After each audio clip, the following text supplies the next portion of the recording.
السلام عليكم ورحمة الله وبركاته. جبت لكم بقى مفاجأة، انما ايه هتعجبكم جدا جدا جدا. بسم الله.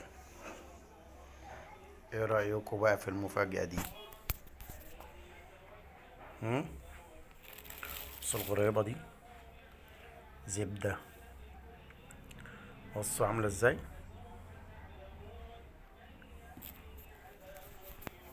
بصوا عاملة ازاي. تستاهل بقي بصراحة. ايه رأيكم بقى في الكحك ده؟ بص قشطة. قشطة ناعم كده وجميل جدا. بص دي تستاهل بقي برضه.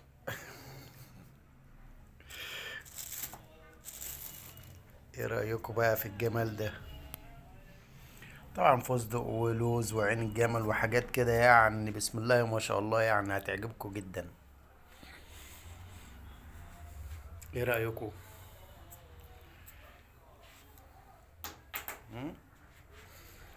ايه رأيكم؟ يا ريت يا جماعة يعني نشجع بعض وندعم بعض في لايكات وتعليقات. يعني انا ببقى سعيد جدا والله اما بشوف تعليق منكم او لايك. لان انا بدخل عند اي حد من اخواتي او اهلي او اصحابي.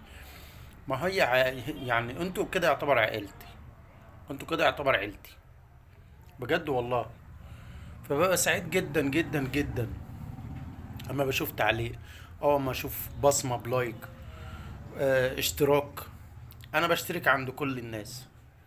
يعني انتوا لو دخلتوا على صفحتي هتلاقيني مشترك عند اي حد. اول ما بدخل عنده بشترك. بعد كده بدي لايك اول حاجة. بعلق. مشاهدة.